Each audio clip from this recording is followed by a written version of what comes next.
From Los Angeles, California, I traveled over 1,500 miles, more than a third of the way to New York City, our final destination. The 4 companions that had ridden with me so far had each overcome their own physical or psychological barriers to complete their leg of our cross-country journey, sometimes through suffocating heat and sometimes through bone-chilling rain. We dropped off our 4th rider, Chad, in Rapid City, South Dakota.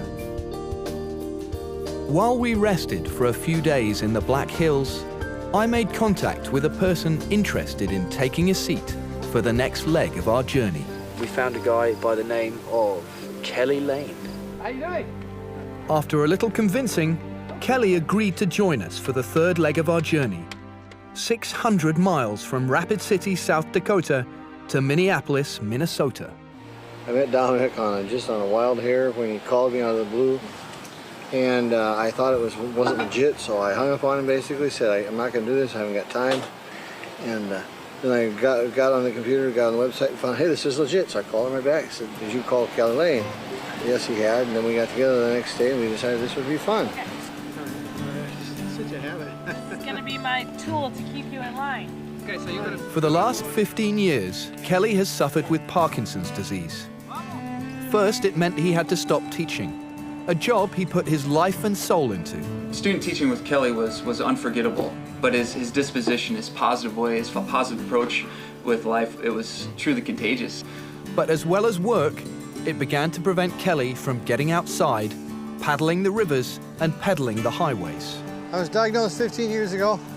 I was probably symptomatic 18 years ago. I used to run a lot, and I had to quit running because my heel strike changed and I got bad heel spurs. I took my running pretty well down to nothing.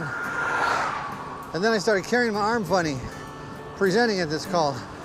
But back then, there was no indications at all possible with technology except to kill you and dissect your brain. Went to Denver to see a specialist. I walked down the hall, he said, you have Parkinson's. That was it. Parkinson's makes life difficult. As well as the muscular convulsions and cramping up impeding Kelly's mobility, he also finds it difficult to talk. The symptoms are controllable to a point, with a hard-to-monitor regimen of drugs. This is pretty good in my drug cycle right now, so if I'm a little further off, especially if I get over, I start getting very much like trying to speak through a mouthful of peanut butter is the best way I can explain that. And walking is a total pain in the butt because walking, it's like you're all the time. You got sandpaper on the front of your toes, and they grab everything. They grab carpet, concrete, dirt. Doesn't matter where it is, they grab it. We just left Rapid City.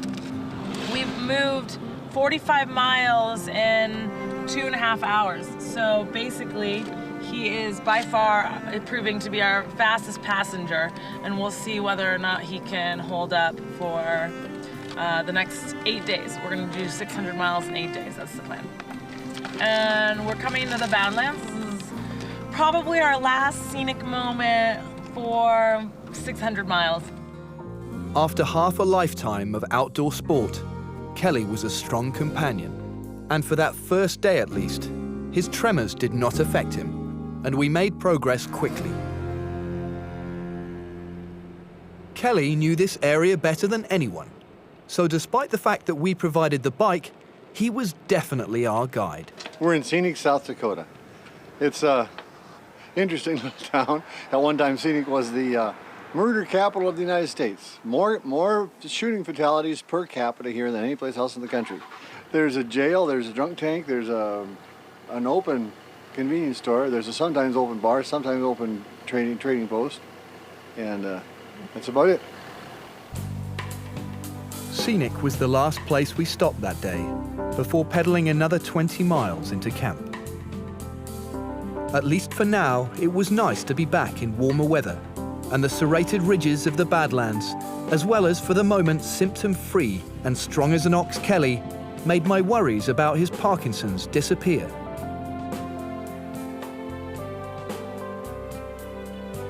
Kelly hadn't taken any of his regulatory drugs.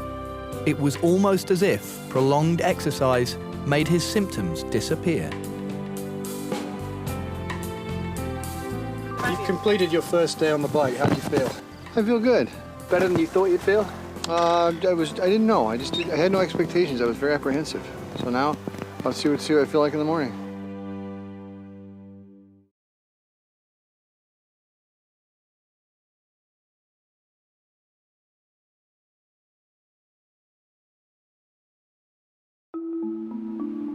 After Kelly's first night on the road, we woke in the Badlands of South Dakota. Every morning he takes medication about an hour before he has to get up to loosen the grip of Parkinson's and allow him to move. But since getting on the bike, the daytime regulatory pills have not been necessary. We're about a third of the way across South Dakota right now. And we're going to get pretty close to the state capitol tonight, except we'll probably stay in Midland. What have we noticed about your pill regimen? Pill regimen every 3 hours until I got on the bike, which is odd. And we're trying to figure it out. There's a lot of research now that indicates that hyper-exercise or extreme exercise can eliminate the symptoms of Parkinson's temporarily. I find that my symptoms are almost all gone. My voice is just slightly difficult to understand, but it's pretty good. My movement is quite good, and I can walk pretty easily, except I'm stiff and sore, but that's just from the exercise. It's been 20 years since I did this much riding.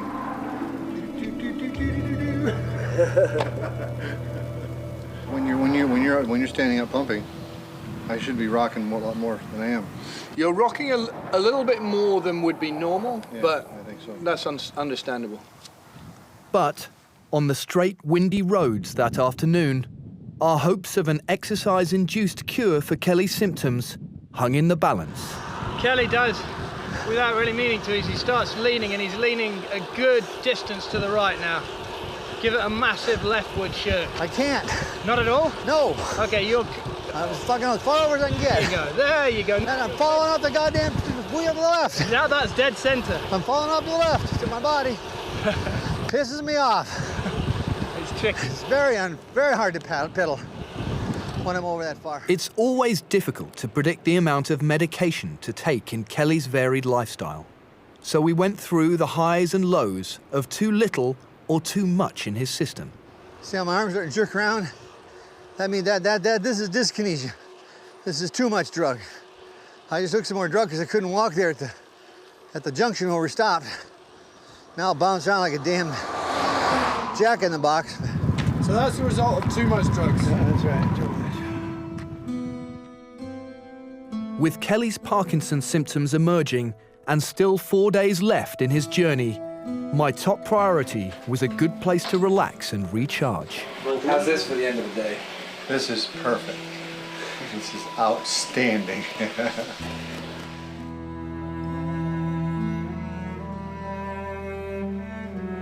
I had little doubt in my mind that Kelly was strong enough to make this journey. What I worried about was his cramping up or shaking becoming exhausting, making riding impossible.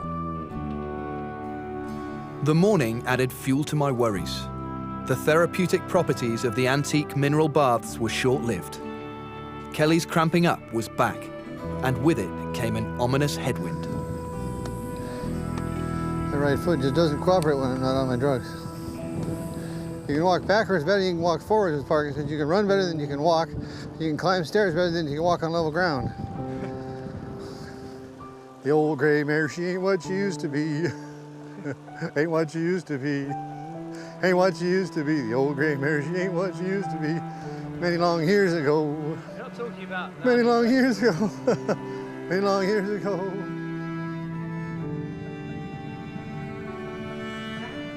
As we pedaled painfully east through South Dakota, the 35-mile-an-hour headwinds on dead straight roads began to make us suffer. We're trying to get the truck to shelter us from the wind, but partly because of the hitch box on the back and partly because it's very difficult to see where the truck ends and where we begin. It's barely worth it. Es difícil llevar el acelerador a la velocidad que va Dominic. A headwind is a cyclist's worst enemy. Unlike a hill, there is no visible end. Over the next few miles, I felt the never-ending stress driving me slowly insane.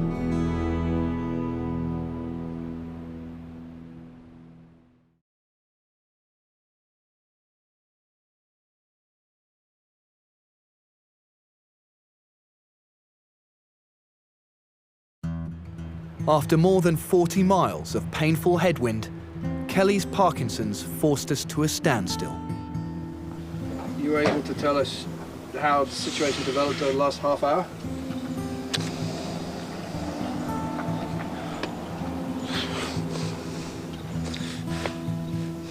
In Kelly's condition, he was not even able to talk. And by the fifth day, yesterday, I was off. I took my drugs. It didn't seem like they ever got me on. I stumbled around the campground, finally got on the bike, and I couldn't. Every place we stopped, I had to use my stick. I couldn't walk. And finally, I took one more dose. I took it way too soon. About an hour and a half after I took the last dose, and my body just went freak. And I was angry, and I had that little pity party about it. I guess I had to cry for a while and think about it, and cry a little longer. And walk away and come back to it. Eventually we sat down, had a meal, and I was just out of control. And I don't know how much of that was Parkinson's, how much of that was just raw frustration and not being able to control my body. Kelly's symptoms eventually calmed down, but the headwind did not. This wind has just been so frustrating. And the fact that I am a South Dakotan and I say, oh, our prevailing winds are always northwest. 4 days from southeast. Direct on 180 opposite. So, South Dakota, you prove me wrong again. You lie. You lie like a rug, my beautiful state.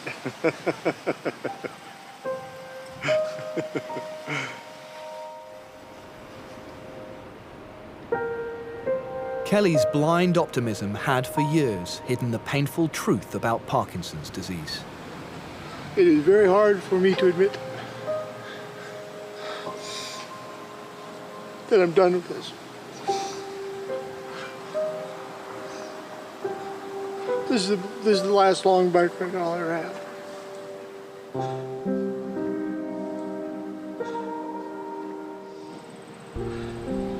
When I had to quit work, that was hard. And I said, well, I'll reinvent myself. And so I started doing lots of consulting. But I can't walk. I can't get anywhere. And but I always thought I could pedal or I could paddle any place. And now I realize I can't.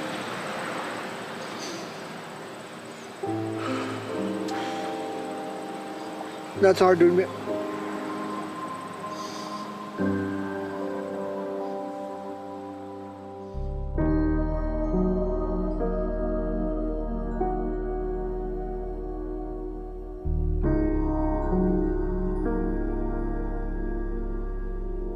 Although Kelly's symptoms had become a regular occurrence, we had traveled over 400 miles. How are the shakes? No shakes, no shakes. Just can't walk. Just stiff as a board. So hopefully, my voice isn't very good either. Hopefully in a few minutes I'll be able to get up and walk. Kelly recovered that evening in Pierre, and despite the fatigue of 5 days in the saddle, one thing kept playing on his mind. He hadn't ridden 100 miles in a day for over 30 years. We talked about a century right away at the beginning, and I'd love to do a century with Dominic, but I just don't know. I mean, it's going to take no wind for starters, and it's going to take a full day in the saddle. And even without a tailwind, I mean, a century is easy if you can give it a full day and stay with it. I mean, it's just put your head down and grind it out. I mean, it's the same thing, same attitude. Just grind it out. Despite his Parkinson's, Kelly was determined to challenge himself. As we traveled into Minnesota, we both agreed that the only thing stopping us from attempting a century ride was the wind. This wind is an absolute nightmare. We're sort of combating it slightly by riding alongside the vehicle, which shadows us a little bit, but it's really hard work. I'm not enjoying it at all. especially with these dead straight, boring roads. At least they're not hilly, I guess. With one full day left before Kelly's journey was over, we had a single chance to realize his dream. Tomorrow we're going to try 102 miles. 102 point something miles. We're going to try for the century. Yes, I think you feel better about that than I do. probably. Are you excited? Yeah. Are you at all apprehensive? Nope, not in the least.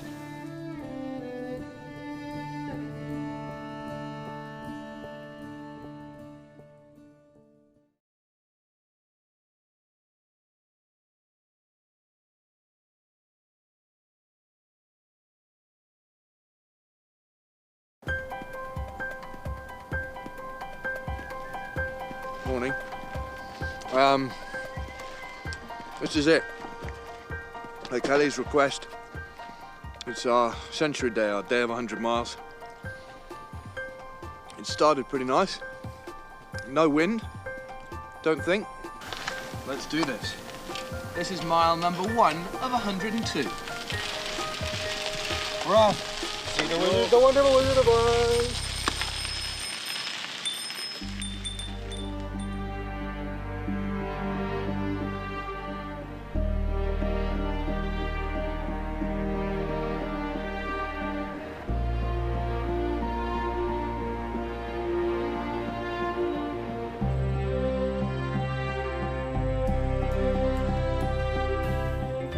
As we ground it out through the windless flatlands, Kelly's symptoms never disappeared, but it seemed like nothing would stop him from reaching his goal.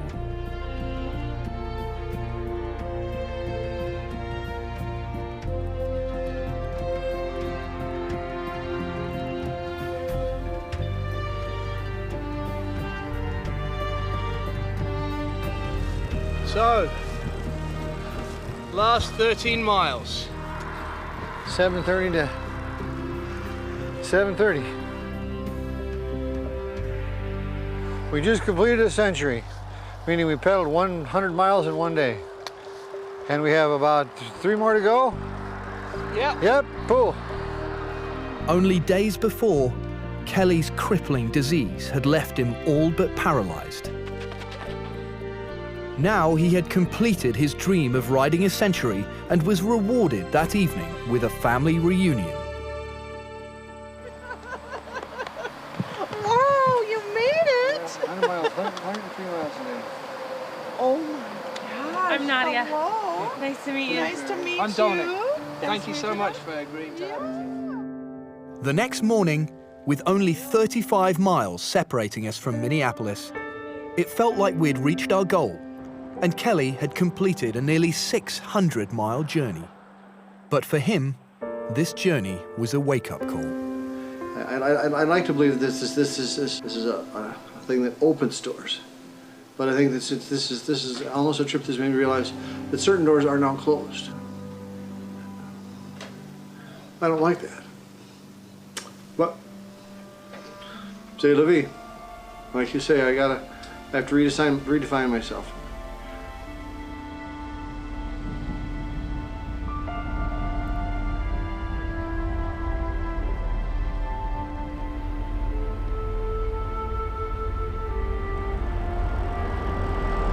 We're here. We've arrived. It's the end of this leg with Kelly.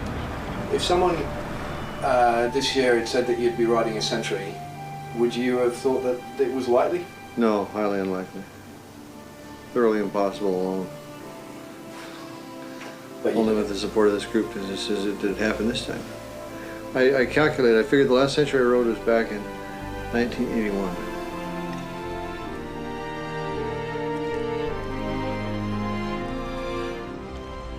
In Kelly's 59 years of living life to the fullest, he'd learned a lot of lessons.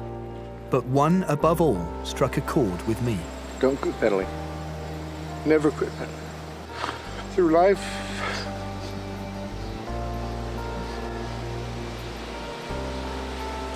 duck your head and duck it, gut it out.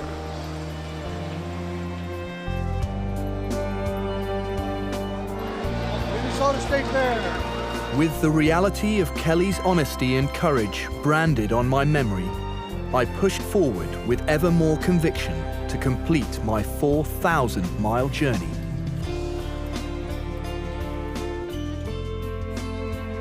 In the next episode, my sixth companion pedals a bicycle for the first time in her life, cycling with me towards Madison, Wisconsin, over 300 miles away. She communicates by way of a word board or an electronic device. Hi, this is Rachel Swanson. I am nonverbal, but I am able to hear and understand perfectly. Her enthusiasm for this trip is kind of infectious. Despite the weather and despite being quite road weary, she's rubbing off on us and it's fun.